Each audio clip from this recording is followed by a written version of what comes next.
Assalamualaikum warahmatullahi wabarakatuh.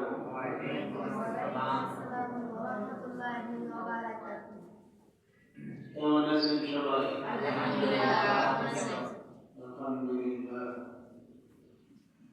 আলহামদুলিল্লাহ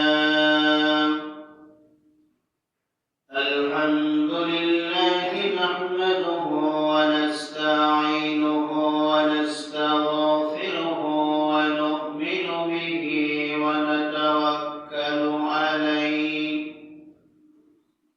ওয়া না'উযু বিল্লাহি মিন শুরুরি আনফুসিনা ওয়া মিন sayyi'ati a'malina. من يهده الله فلا مضل له ومن يضلله فلا هادي له ونشهد أن لا إله إلا الله وحده لا شريك له ونشهد أن سيدنا ومولانا محمدا عبده ورسوله الذي أرسله بالحق بشيرا ونذيرا وداعيا إلى الله بإذنه وسراجا منيرا. فقد قال الله تعالى في كلامه المجيد وفرقانه الحميد. أعوذ بالله من الشيطان الرجيم. بسم الله الرحمن الرحيم. يا أيها الذين آمنوا إذا نودي للصلاة من يوم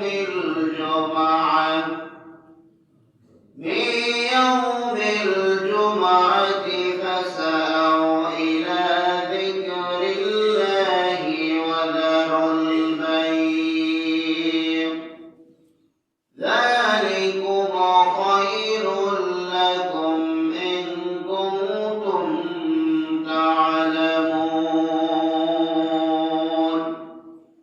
وقال تعالى في شان حبيبه إن الله وملائكته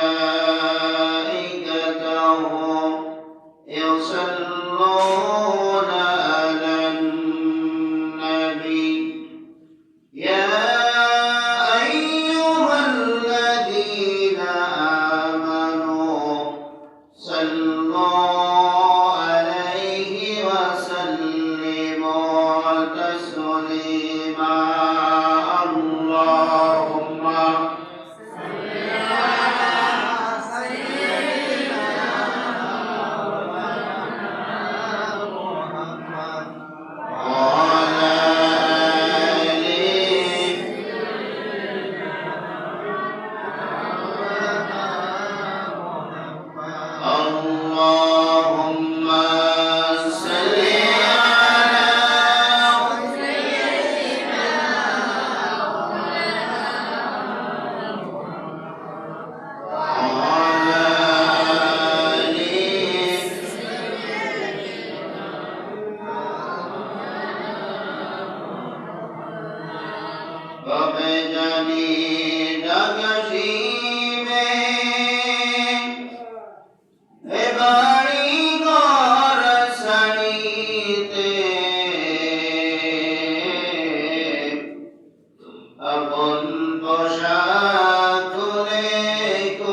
আলহামদুলিল্লাহ, সমস্ত প্রশংসা সেই মহান আল্লাহ তাআলার দরবারে, যে মহান আল্লাহ সুবহানাহু ওয়া তাআলা আজকে আমাদেরকে দীর্ঘ একটি সপ্তাহ পর মহান আল্লাহ তাআলার দেওয়া হুকুম জুমার 2 রাকাত ফরজ সালাত আদায় করবার জন্য সমস্ত ব্যস্ততার মধ্য দিয়ে হাজারো মানুষের ভিতর থেকে যাচাই বাছাই করে যে মহান মালিক আজকে আমাদেরকে পবিত্র জুম্মার দিন জুম্মার সালাত আদায় করবার জন্য দুনিয়াবী সমস্ত কাজকাম থেকে বিরত রেখে মসজিদ ঘরে এসে তার হাবিবের সাথে কয়েকবার দরুদ পাঠ করার মতো তৌফিক দান করেছেন। এজন্য আমরা সেই মহান মালিকের দরবারে কালিমাতুশ শুকর আদায় করছি। সকলে বলি আলহামদুলিল্লাহ। লক্ষ কোটি দরুদ যাপন পেশ করি সেই মানবতার মহান শিক্ষক বিশ্বনবী জনাব মুহাম্মদুর রাসূলুল্লাহ সাল্লাল্লাহু আলাইহি ওয়াসাল্লামের প্রতি তিনি হলেন সকল বিশ্ব মানবতার জন্য এক ফুটন্ত গোলাপ এবং বিশ্ব মানবতার মহান শিক্ষক। কাল কিয়ামতের ময়দানে মুসিবতের সময় যে নবী আমার আপনার জন্য মহান মালিকের কাছে সুপারিশ করবার মতো পারমিশন পাবে, কথা বলেন ঠিক কিনা? সেই নবীরই তো উম্মত আমরা, তাই না?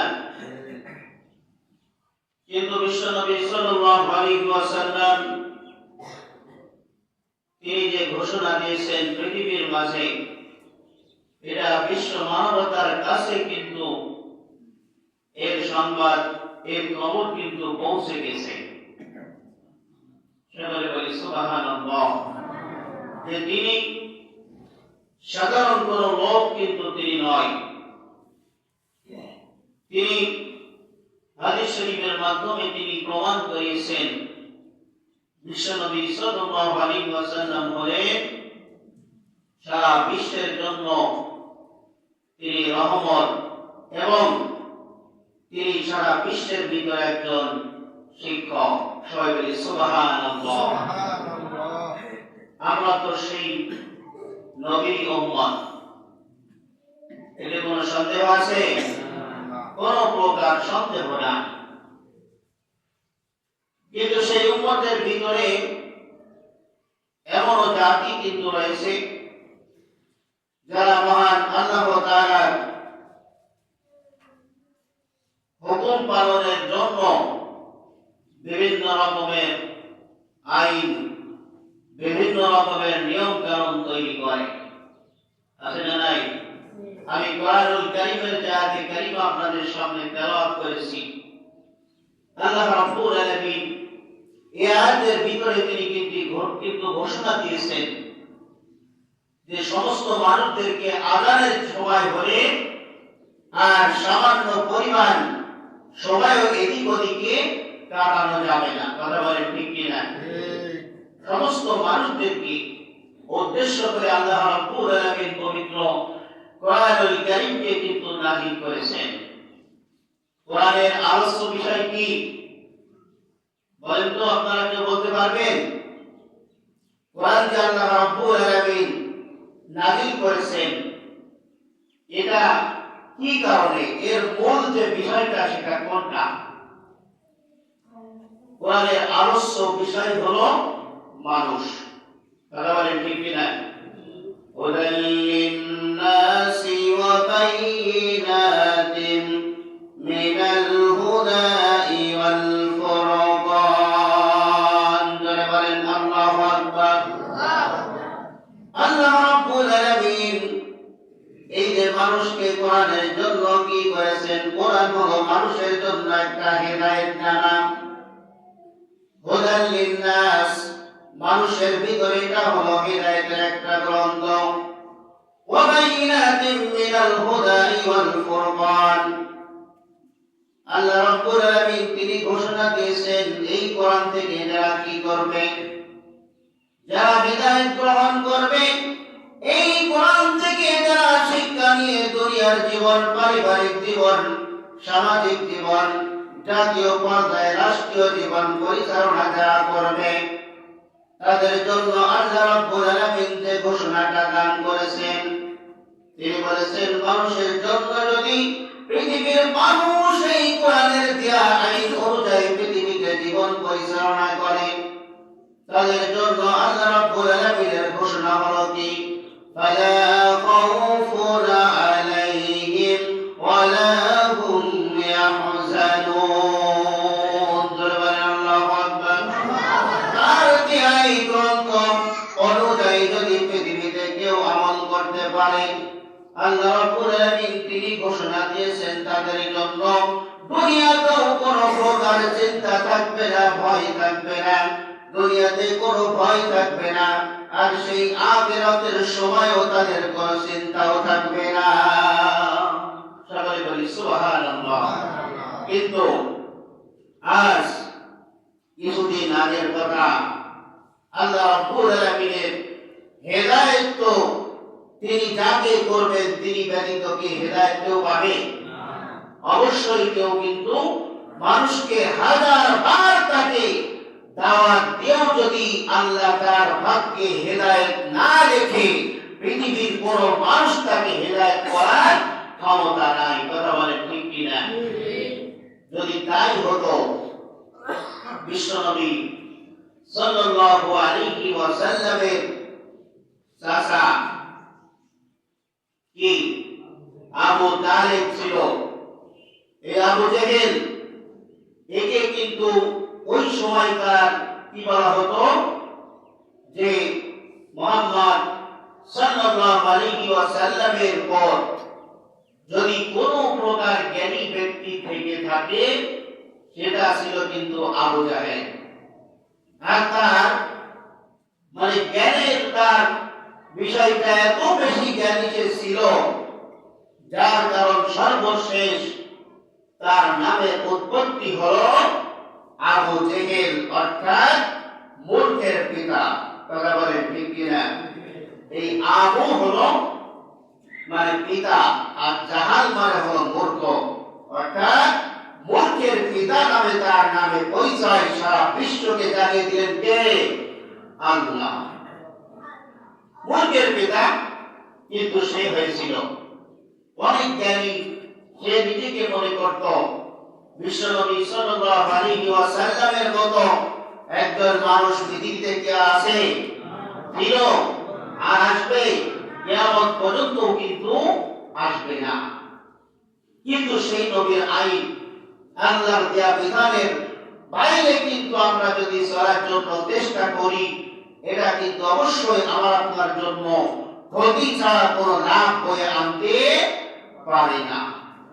তাই আমি আমার আলোচনার শুরু থেকে আমি যে আয়াতে কারিমা তেলাওয়াত করেছি, আল্লাহ রাব্বুল আলামিন এখানে কি বলছেন, আর বর্তমান সময়ের কিছু নাস্তিক মুরতাদ যারা রয়েছে তাদের আইনটা, তাদের নিয়মটা কি, এটা কিন্তু অবশ্যই আল্লাহ তাআলার সাথে এবং তাদের মন করা মতবাদ আইন ছাড়া কিন্তু আর কিছুই নয়। আল্লাহর সাথে তো এরা মিল খাবেই না, বরঞ্চ তারা যেটা করছেন এটা হলো মূর্খতার পথ ছাড়া আর কিছুই নয়।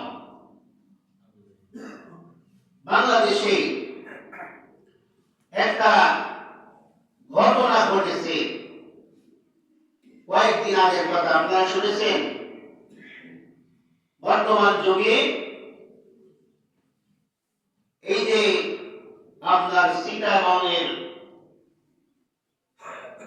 ক্লাবের একজন সভাপতি, নাম শুনেছেন আপনারা? ইনি এবং এনার স্ত্রী একটা কটূক্তিমূলক কথা বলেছে আযান সম্বন্ধে। আপনারা কেউ শোনেননি? এটা হলো যে দেশে বাংলাদেশের মনে করেন যে 86% মুসলমান, ঠিক কিনা? কিন্তু ৮৬% মুসলমান দেশে থাকা সত্ত্বেও যদি এই ধরনের নাস্তিকরা এই ধরনের কথাবার্তা যদি এখনো বলে বেড়ায়, তাদেরকে কি রাষ্ট্রীয়ভাবে তাদেরকে শাস্তির ব্যবস্থা করা ঠিক কিনা? কারণ সে কি বলেছে জানেন? সে বলেছে যে যখন আযান হয়, এই আযানের কারণে ঘুমের ডিস্টার্ব হয়, এজন্য দেশে আযানকে বন্ধ করে দেওয়া দরকার। সকলে বলি নাউজুবিল্লাহ। কত বড় নাস্তিক হলে এই সমস্ত কথা তারা বলতে পারে? কারণ আযান সম্বন্ধে যখন আল্লাহ রাব্বুল আলামিন প্রত্যেকটা ক্ষেত্রে মুসলমানের আল্লাহু আকবার ধ্বনিতে কিন্তু তাদেরকে অগ্রসর হওয়ার জন্য তিনি আদেশ করেছেন। মসজিদে যখন নামাজ পড়তে আসেন, সর্বপ্রথম যে শব্দটা দিয়ে নামাজ শুরু করা হয় তার নাম কি? আল্লাহু আকবার। এবং যখন একটা সন্তান পৃথিবীতে জন্মগ্রহণ করে, তার সর্বপ্রথম যে শব্দটা কানে শোনানো হয় সেই শব্দটার নাম কি? আল্লাহু আকবার। এবং একজন মানুষকে যখন তার বিবাহ বন্ধনে আবদ্ধ করা হয়, যে শব্দটা দিয়ে তার বিবাহ সম্পূর্ণ করা হয়, সেই শব্দটা খুতবার মাধ্যমে বলা হয় আল্লাহু আকবার। কথা বলেন ঠিক কিনা? কিন্তু এবং সর্বশেষ মানুষের জীবনকে শেষ পরিণতি হওয়ার পর যে শব্দটা দিয়ে দুনিয়া থেকে বিদায় করা হয় সেই শব্দের নাম কি? আল্লাহু আকবার। অর্থাৎ এই আল্লাহু আকবার নামে এই নাম উচ্চারণ করতে গেলে বাংলাদেশের যে সমস্ত মুসলমান এই আল্লাহু আকবারের বিরুদ্ধে যারা কথা বলবে, যদি মুসলিমের গায়ে রক্ত থাকে তাদেরকে ধিক্কার এবং প্রতিবাদ জানানো উচিত। কথা বলেন ঠিক কিনা? কিন্তু বর্তমান সময়ে আজও কিন্তু এই আল্লাহু আকবার শব্দটার মাধ্যমে যে কথাটা সেদিন আলোচনা করেছেন, যে বলেছেন এই নাস্তিক সে মূর্খ, আবু জেহেল যদি নাই হবে তাহলে কেমন বাক্য বলতে পারে? কখনোই কিন্তু পারে না।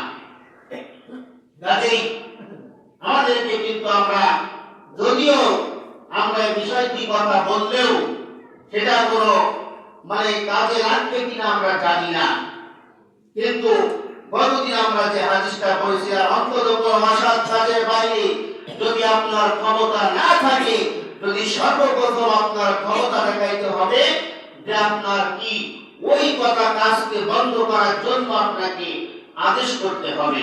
যদি তাও না থাকে তাহলে কি করতে হবে? যে আপনাকে সেটাকে মন দিয়ে একেবারে প্রাণ দিয়ে সেটাকে ঘৃণা করতে হবে, তারপরেও প্রতিবাদ জানাইতে হবে। কথা বলে ঠিক কিনা? কিন্তু আজ দেখুন আল্লাহর নবী সাল্লাল্লাহু আলাইহি ওয়াসাল্লামের হাদিসের ঘোষণা যেটা, তিনি বলছেন যদি কোন ব্যক্তি কি করে, মুসলমান হয় এবং ৫ ওয়াক্ত সালাতের যদি জবাব দেয় এবং ৫ ওয়াক্ত সালাত আদায় করে, আমি নবী ওই বান্দার জন্য জান্নাতে যাওয়ার জন্য আল্লাহর কাছে সুপারিশ করবই, এতে কোনো সন্দেহ নাই। সুবহানাল্লাহ। কিন্তু এই আযান নিয়ে কটূক্তি হয়েছে, এই আযান নিয়ে কথা বলেছে, সেই নাস্তিক বলেছে যে আযানের জন্য আমার ঘুমের ডিস্টার্ব হয়, অতএব আযানকে বন্ধ করে দেওয়া হোক। জোরে বলেন নাউজুবিল্লাহ। আজকে আমরা এই সমস্ত নাস্তিকদেরকে আমরা কি সাধুবাদ জানাবো, নাকি তাদেরকে প্রতিবাদ করে তোলার জন্য চেষ্টা করব? অবশ্যই আমরা যদি মুসলমান হয়ে থাকি, অবশ্যই এর প্রতিবাদ আমাদেরকে করতেই হবে, কারণ এটা তো আর বাংলাদেশের বাইরে নয়, ঠিক না? এই বিষয়টিও কিন্তু অনেক তোড়জোড় সারা বাংলাদেশে, কিন্তু আজ পর্যন্ত এটা কিন্তু কি কোন প্রকার রাষ্ট্রীয়ভাবে কোন প্রকারের শাস্তির ব্যবস্থা কি হয়েছে? কথা বলেন হয়েছে? তাই আজকে আমরা আজকের এই খুতবার আলোচনা থেকে জানাইতে চাই যে বাংলাদেশের যতগুলি নাস্তিক এমন ভাবে মুসলমান ঈমান এবং কোরআন নিয়ে যারা কথা বলবে, তাদেরকে জমিনে আল্লাহর পক্ষে টেনে এনে আল্লাহর জমিনে তাদেরকে বিচার আমরা দেখতে চাই। কথা বলেন ঠিক কিনা? কারণ আল্লাহ রাব্বুল আলামিন তিনি ঘোষণা দিয়েছেন এই আযাব সম্বন্ধে। তেমনি আল্লাহ রাব্বুল আলামিন বলেন, ইয়া আইয়ুহাল্লাযীনা আমানু ইযা নুদিয়া লিস-সালাতি মিন ইয়াউমিল জুমআহ, জোরে বলেন আল্লাহু আকবার। আল্লাহ রাব্বুল আলামিন বলেন, ইয়া আইয়ুহাল্লাযীনা আমানু, হে ঈমানদারগণ, তোমরা যারা কি করেছো, তোমরা যারা ঈমান এনেছো কার উপরে? আল্লাহ তাআলার উপরে যারা ঈমান এনেছো তাদেরকে ডেকে বলা হচ্ছে ইযা নুদিয়া লিস-সালাহ, যখন তোমাদের জন্য, যখন নামাজের জন্য তোমাদের যখন আযান শুনতে পাবে, তখন তোমরা কি করবে? সমস্ত সব কাজগুলিকে বাদ দিয়ে মিয়াউমিল জুমআতি ফাসাউ ইলা যিকরিল্লাহ, সব কাজকে বাদ দিয়ে যিকরিল্লাহ অর্থাৎ আল্লাহর জিকিরের দিকে তোমরা দৌড়ে চলে যাবে। এই জিকির মানে কি বলেন তো? জিকির মানে এখানে যে জিকির শব্দ আল্লাহ ব্যবহার করেছেন, এই জিকির শব্দের অর্থটা হলো নামাজ। জোরে বলেন কি? নামাজ। জিকির মানে শুধু নামাজ নয়, জিকির মানে শুধু সুবহানাল্লাহ, আলহামদুলিল্লাহ, লা ইলাহা ইল্লাল্লাহ এটা নয়। জিকিরের চারটা শব্দ, জিকিরের চারটা অর্থ আল্লাহ রাব্বুল আলামিন কোরআনুল কারীমের ভিতরে ঘোষণা করেছেন। এই জিকির মানে এখানে জিকির দ্বারা আল্লাহ নামাজকে বুঝিয়েছেন। অন্য আয়াতের ঘোষণা আল্লাহ রাব্বুল আলামিন তিনি বলেছেন, ইন্না নাহনু নাযালনা যিকরা ওয়া ইন্না লাহু লাহাফিজুন, জোরে বলেন আল্লাহু আকবার। আল্লাহ রাব্বুল আলামিন বলেন, ইন্না নাহনু নাযালনা যিকরা, অবশ্যই আমি এই নাহনু নাযালনা যিকরা, এই কোরআনুল কারীমকে আমি আল্লাহ নাযিল করেছি এবং এর হেফাজতের দায়িত্ব আমি আল্লাহ নিজের হাতে নিয়েছি। সুবহানাল্লাহ। এখানেও কিন্তু আল্লাহ এই জিকির দ্বারা কিন্তু কোরআনকে বুঝিয়েছে। আর একটা জিকির হলো, এই জিকির মানে হলো আল্লাহ রাব্বুল আলামিনের আইন। আল্লাহ যে আইনটা করেছেন, এই আইন যদি আমি আপনি মান্য করি, তাহলে কিন্তু আমার আপনার জন্য আল্লাহ রাব্বুল আলামিনের রহমত আমার আপনার জন্য বর্ষিত হতে থাকবে। আর যদি এই আইনটাকে বাদ দিয়ে দিই, যদি এটাকে পরিবর্তন করার চেষ্টা করি, আল্লাহ রাব্বুল আলামিন আমাদের জন্য কি করবেন? তার দিয়া গজব দিয়ে আমাদেরকে সংকীর্ণ করে দিবেন। এই কথাও আল্লাহ রাব্বুল আলামিন কোরআনুল কারীমের ভিতরে জানিয়েছেন।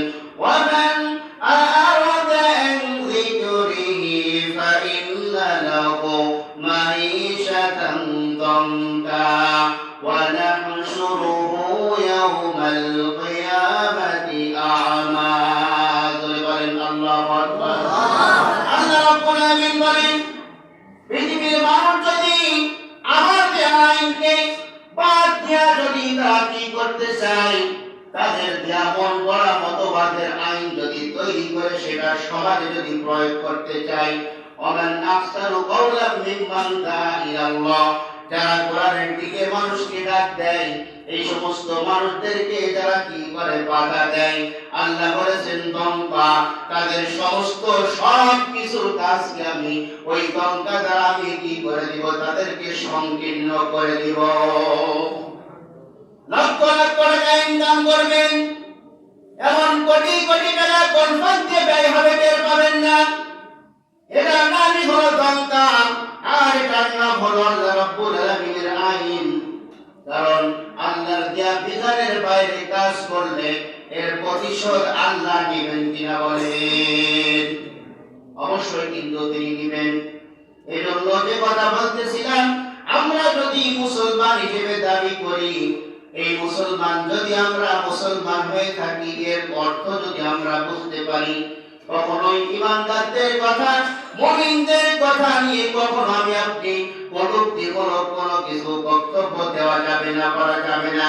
কারণ শুধু নবী নয়, কবি আর নবী, এটা কিন্তু প্রায় আমরা জানি কি যে কবি যারা হয় আর নবী যারা হয়, এই কবির ভিতরতে আপনি পার্থক্য করেন। এটা আল্লাহ রাব্বুল আলামিনের পক্ষ থেকে দেয়া একটা নিয়ামত ছাড়া কিছুই নয়। পৃথিবীতে কবি কি একজন আছে নাকি? কবি শামসুর রহমান, সে একটা কথা বলেছে, তাসলিমা নাসরিন কথা বলেছে, আছে না নাই? কবি শামসুর রহমান বলেছে, আযান যখন হয় আযানের মধ্যে আমি বেশ্যার ডাকের আলাপ শুনতে পাই। নাউযুবিল্লাহ। আর কবি নজরুল কি বলেছেন? মসজিদেরই পাশে আমার কবর দিও ভাই, যেন গড়ে হতে মুয়াজ্জিনের আযান শুনতে পাই। সুবহানাল্লাহ। তাহলে কবি শামসুর রহমান আর কবি নজরুলের কি তার কথা এক হয়েছে?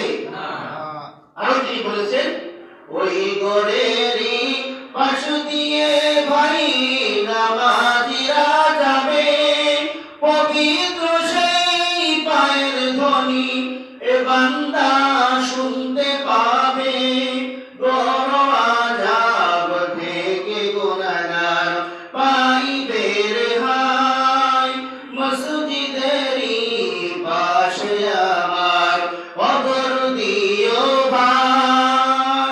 বলেন মারহাবা। তাহলে কবি নজরুলের কবি আর কবি শামসুর রহমানের কবি আর গান কি আর হয়? কারণ সেটা কি? সেটা হলো নাস্তিক। আর কবি নজরুল পৃথিবীতে যত কবি আল্লাহ রাব্বুল আলামিন বানিয়েছেন, সব থেকে কাজী নজরুলের মতো এত ইসলামের উপর লেখা কবি কিন্তু পৃথিবীতে আর সৃষ্টি আল্লাহ রাব্বুল আলামিন করেন না। কাজেই আমরা যদি সেই কবি এবং নবী দুইটা শব্দ কিন্তু এখানে রয়েছে, এটা হলো আল্লাহর পক্ষ থেকে আসা একটা কিন্তু কি নিয়ামত, একটা আল্লাহ রাব্বুল আলামিনের বিরাট একটা বরকত। কিন্তু এই কবির মাধ্যম দিয়ে কেউ বিশ্ব মানবতার কাছে সম্মানের পদক পেয়েছে। আবার কোন কবি আছে তারা মানুষের কাছে কি বিভিন্ন রকমের নাস্তিক গালিগালাজ ছাড়া আর কিছুই পায়নি। কথা বলে ঠিক কিনা? তাহলে আমরা মুসলমান হয়ে অন্তত আমরা যদি তাদের সাথে মারামারি নাও করতে পারি, অন্তত আমাদেরকে ঘৃণা হওয়া দরকার। এটাই কিন্তু মুসলমানের জন্য সব থেকে বড় একটা প্রতিবাদ, যে আমরা কিছু তাদেরকে বলার ক্ষমতা না থাকলেও আপনি সর্বপ্রথম এটাকে আপনাকে চেষ্টা করতে হবে অসৎ কাজ থেকে বিদায় করার জন্য। এবং যদি সেটা আপনি না পারেন, তাহলে কিন্তু আপনাকে চেষ্টা করতে হবে সেটাকে সব থেকে নিম্নতম যে কাজটা হলো সেটা হলো ওইটাকে ঘৃণা করে মন থেকে মুছে ফেলা। কথা বলেন ঠিক কিনা? কারণ আমরা কিন্তু মুসলমানের দেশ। এটা এই আযান নিয়ে যদি কোনো ব্যক্তি কোনো কথা বলে, এটা কি মুসলমানের সহ্য হওয়ার কথা? কথা বলেন কথা। কিন্তু আজ মুসলমান চুপ করে বসে আছে কেন? কারণ এটাই প্রমাণিত হয় যে আসলে কোরআন এবং হাদিসের কাছে যারা বাধা সৃষ্টি করে যদি প্রতিবাদ না করা হয়, তাহলে আমাদের ঈমানটা কিন্তু দুর্বল হয়ে গেছে। কথা বলেন ঠিক কিনা? মহান আল্লাহ তাআলা যেন আমাদের সকলকে ইসলামের সমস্ত বিধানগুলি সঠিকভাবে মেনে এবং সেই আল্লাহ এবং আল্লাহ রাসূলের দেয়া বিধান অনুযায়ী পৃথিবীতে আমল করার তৌফিক দিন। আমরা সকলে বলি আমিন। ওয়া মা আলাইনা ইল্লাল বালাগ। আসসালামু আলাইকুম ওয়া রাহমাতুল্লাহি ওয়া বারাকাতুহু।